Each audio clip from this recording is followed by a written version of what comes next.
Olá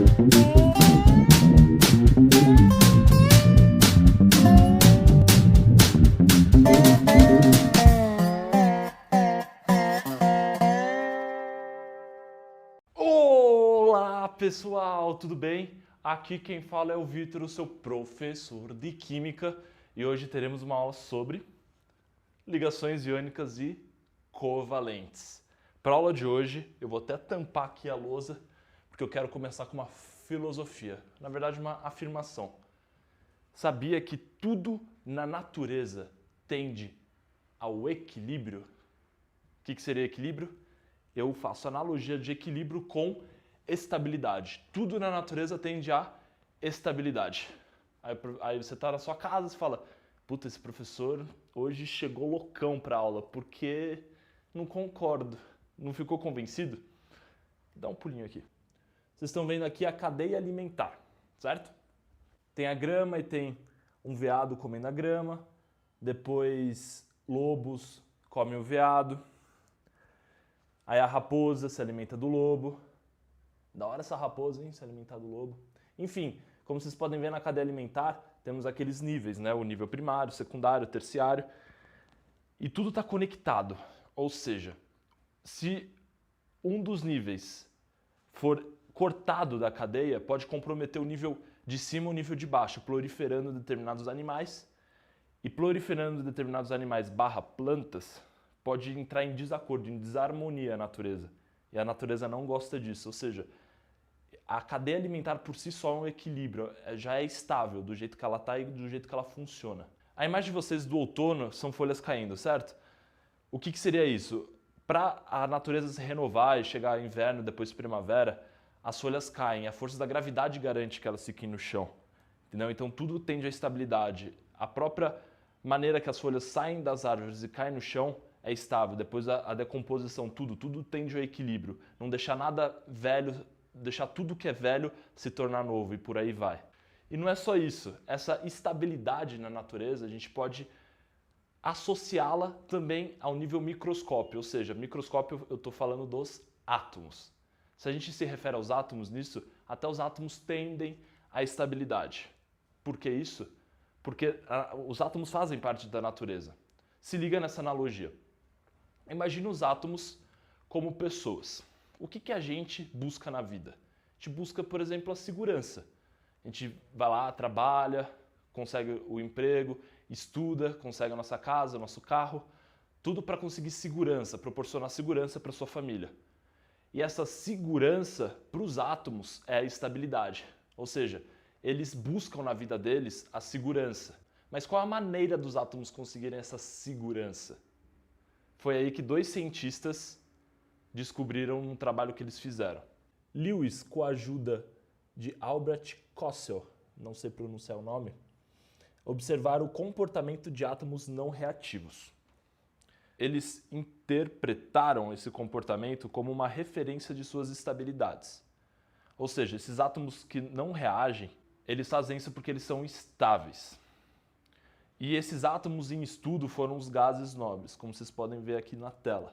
Tem essas cores brilhantes, o quimiquinho está até excitado vendo elas, mas beleza.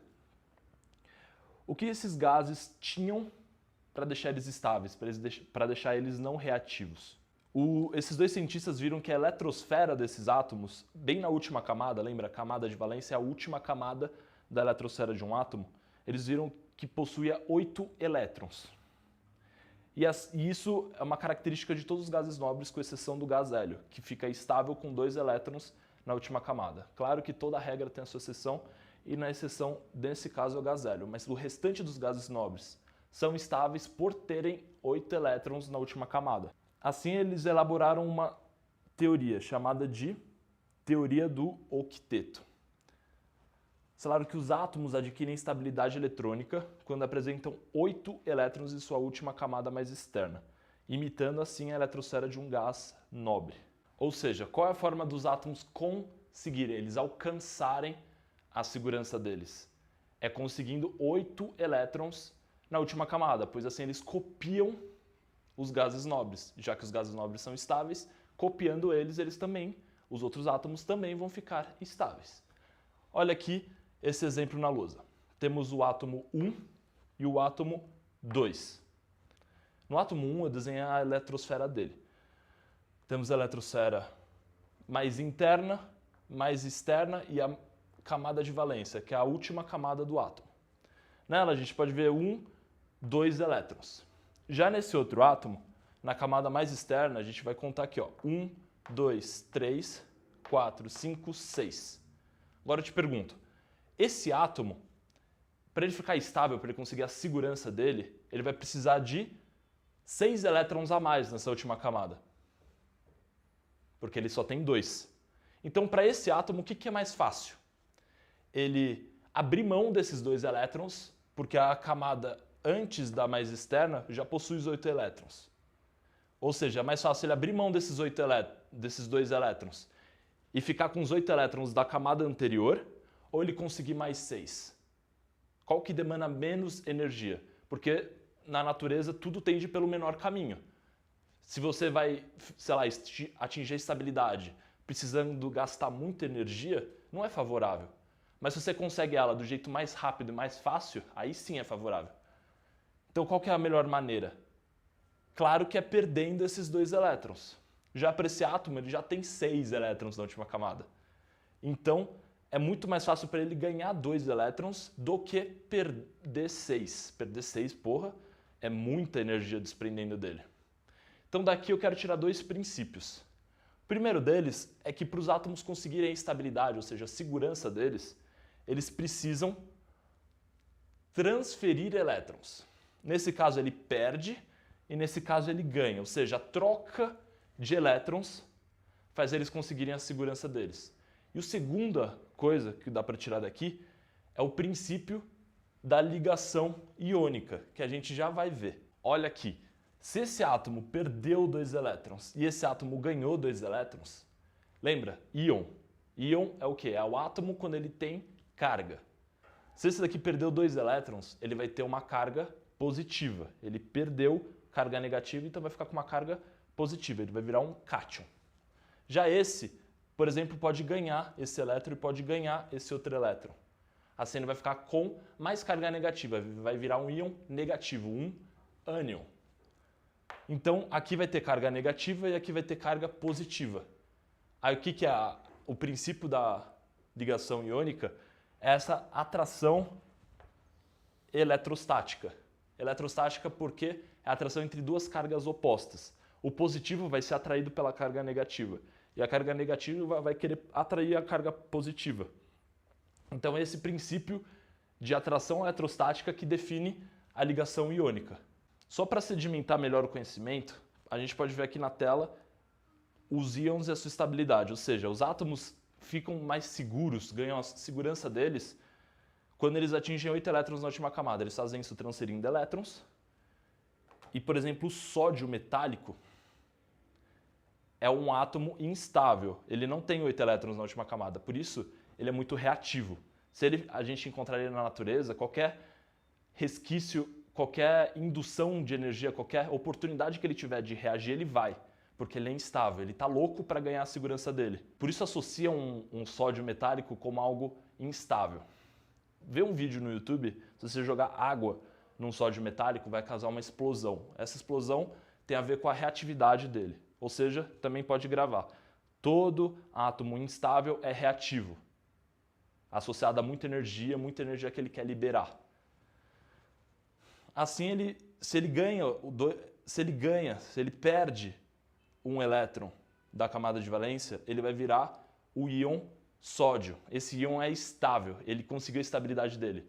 Por isso que no sal de cozinha a gente encontra o sódio na forma do íon. Na natureza a gente praticamente encontra ele na forma de íon, já que o outro, a forma metálica dele é muito instável. Olha aqui, na ligação iônica, ela é formada por átomos de metal, que são aqueles eletropositivos, ou seja, eles têm a tendência de perder os elétrons dele. Eles não gostam de ficar com os elétrons no corpo do átomo. Então são metais se ligando a metais. Só consultar a sua tabela periódica que você vai ver.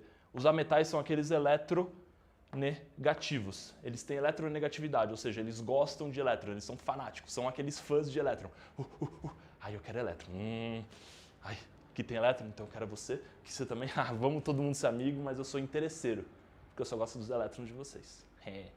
Mais ou menos isso. Olha agora, acho que fica mais fácil assim, um átomo eletropositivo, ele possui, por exemplo, 7 elétrons na última camada. Só que ele não gosta de ficar com os elétrons, então ele vai perder esses 3, ficando um átomo com menos elétrons. Assim ele se transforma num íon positivo, que seria um cátion.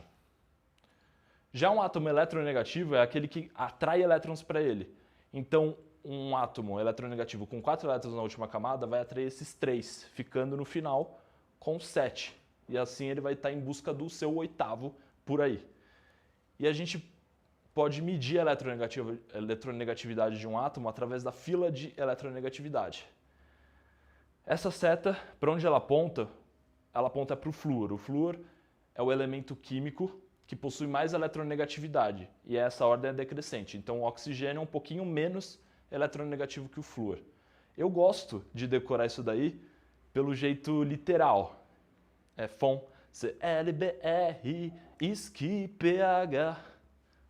Já não sei cantar, mas com certeza a música de início desse vídeo vai te ajudar a decorar isso daí rapidinho, essa fila de eletronegatividade. Porque quando você estiver na prova do Enem, no vestibular ou até na prova de ensino médio, se você lembrar dessa musiquinha, você não vai precisar, ai professor, o que é isso? Ou dar aquele branco no vestibular e você entrar em pânico. Isso não vai acontecer, porque essa música vai ficar que nem cola na sua cabeça. Eu queria fazer uma analogia entre essas propriedades dos átomos, por exemplo, a eletronegatividade e a eletropositividade. Da mesma forma que pessoas, umas são boas em falar em público e outras não.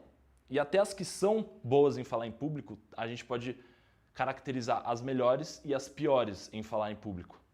Da mesma forma, os átomos. Então, por exemplo, a gente tem os átomos eletronegativos.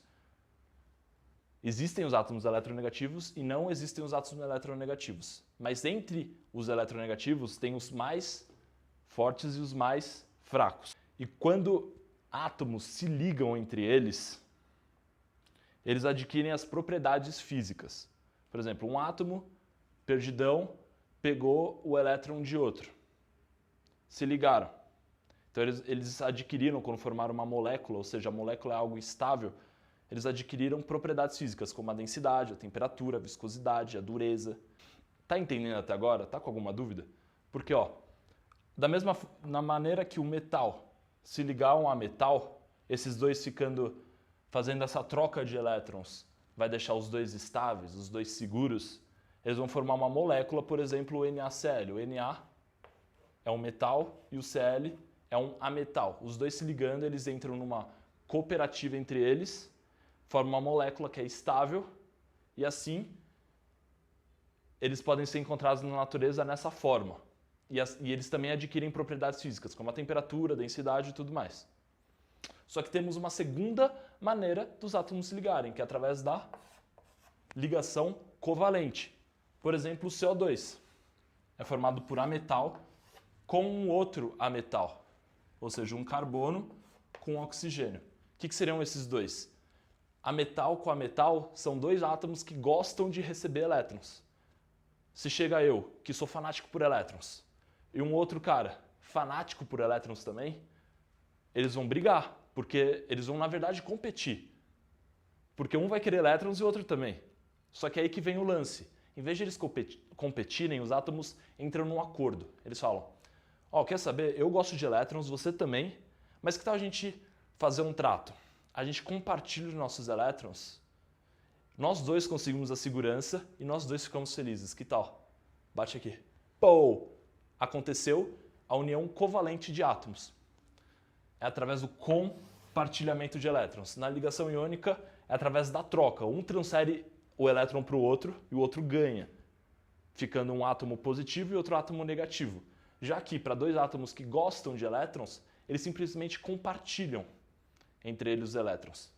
Assim, a gente pode ver os átomos mais eletronegativos, por exemplo, o oxigênio é mais eletronegativo que o carbono. Assim, ele tem a tendência de pegar elétrons mais para ele. Só que o carbono precisa de elétrons também. Então o oxigênio fala, tá, eu quero bastante seus elétrons, mas você também precisa. Então vamos compartilhá-los. Eu ganho 8 elétrons e você também. Então todo mundo fica feliz e fica ok. Logo, aconteceu a ligação covalente. Tudo certo?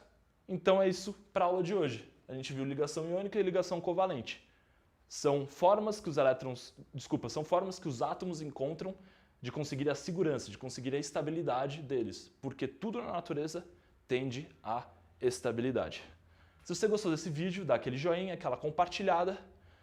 Por favor, se tiver alguma sugestão de aula que você queira saber, uma sugestão de exercício para eu resolver, deixa nos comentários, também alguma crítica, alguma coisa, também deixa nos comentários, dúvida.